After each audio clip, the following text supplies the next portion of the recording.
Le chef de l'État est en visite de travail à Conakry. C'est cet après-midi qu'il a quitté Bamako pour la capitale guinéenne. Une visite de 72 heures placée sous le signe du renforcement de la coopération entre nos deux pays, notamment dans les domaines sécuritaires et économiques. Nos envoyés spéciaux sont Ibrahima Traoré et Ibrahima Koulibaly.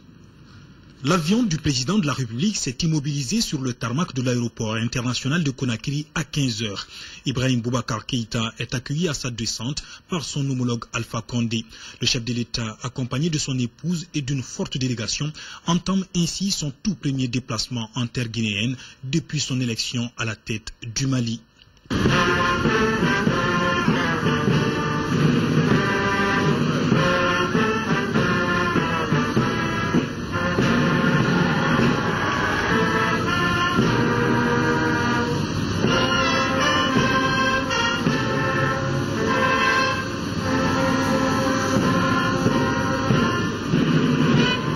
Après les honneurs militaires, le président malien et guinéen saluent les corps constitués. Ce sont essentiellement des membres du gouvernement, le corps diplomatique et plusieurs autres personnalités. Les Maliens résidant en Guinée se sont aussi fortement mobilisés pour souhaiter la bienvenue au président Ibeka.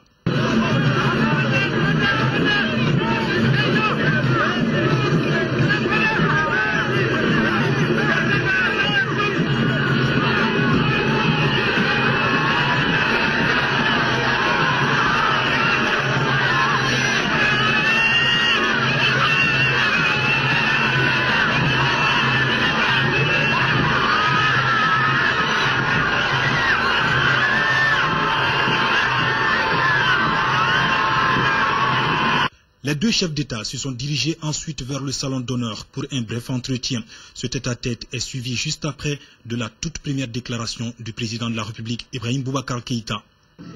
Tout lie nos deux peuples.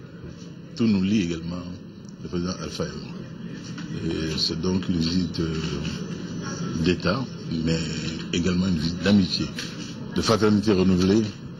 Et j'entame ce séjour en Guinée, à Conakry, avec beaucoup de bonheur et avec la conviction qu'au terme, nos relations bilatérales seront encore plus affermies, plus consolidées pour le plus grand bonheur de nos deux peuples guinéens et maliens.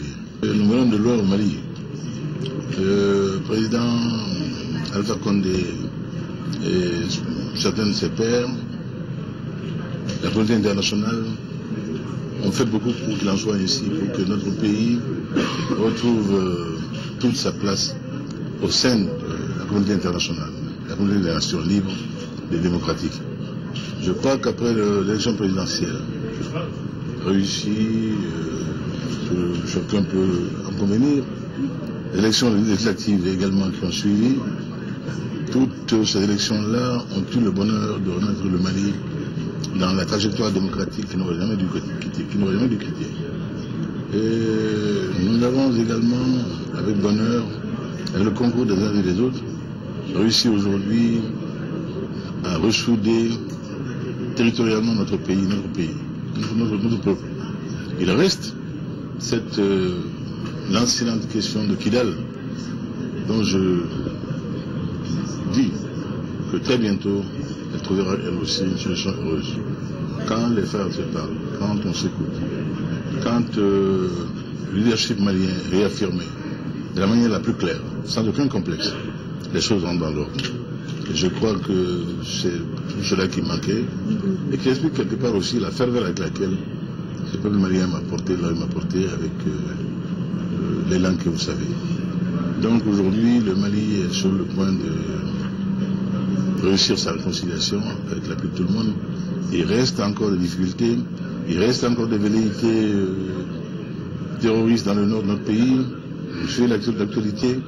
Récemment encore, certains éléments ont été, en tout cas, mis hors d'état de nuire dans le nord, dans ce Tigargar qui pose des problèmes, qui a été un repère de djihadistes qui ne sont pas encore totalement anéantis.